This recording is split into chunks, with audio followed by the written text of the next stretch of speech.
x kvadrat ayrılgan x qo'shilgan 1 teng 0, 1 taqsim x 1 ning 9-si qo'shilgan 1 taqsim x 2 ning 9-sini toping degan savol ekan. Bu yerga qo'yamiz x1 qo'shilgan x2 teng 1 ga, x1 ko'paytirilgan x2 teng u ham 1 ga teng. Demak, buni bir-biriga mahraj bersak nima paydo bo'lar ekan? x1 ning 9-si qo'shilgan x2 ning 9-si taqsim x1 kara x2 ning 9-darajasi paydo bo'lar ekan. Demak, ko'paytma o'rniga biz 1 ni qo'yib ketsak, mahraj 1 ga aylanadi. Yozmasa ham bo'ladi. Demak, x1 ning 9-si qo'shilgan x2 ning 9-si paydo bo'ladi. Buni qaysi formula bilan qo'llaymiz?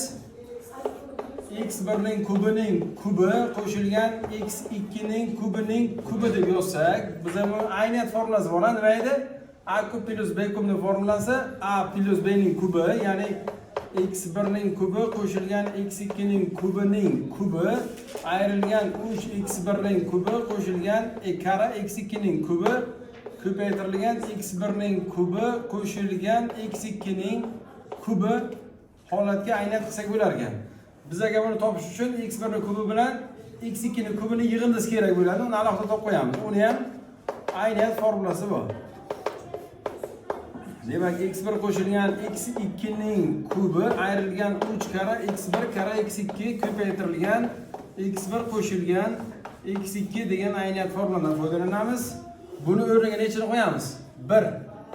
1 kub ayrilgan 3 kara ko'paytirilgan 1 yig'indi ham 1 ga teng. Hisoblasak -2 chiqgan. Demak, kublar yig'indisi bizga -2 ni berar ekan. Ketirmani -2 ni qo'yamiz. -2 ning kubi ayrilgan 3 ko'paytirilgan ko'paytmaning kubi o'zi 1 ga teng bo'lsa, u kubi ham yana 1 bo'ladi. Buni biz topdik -2 ekanligini hisoblaymiz. -2 ning kubi -8. Bu ikkalasini ko'paytirsak +6, natija -2 degan javob chiqargan. O'quvchilar shunizdan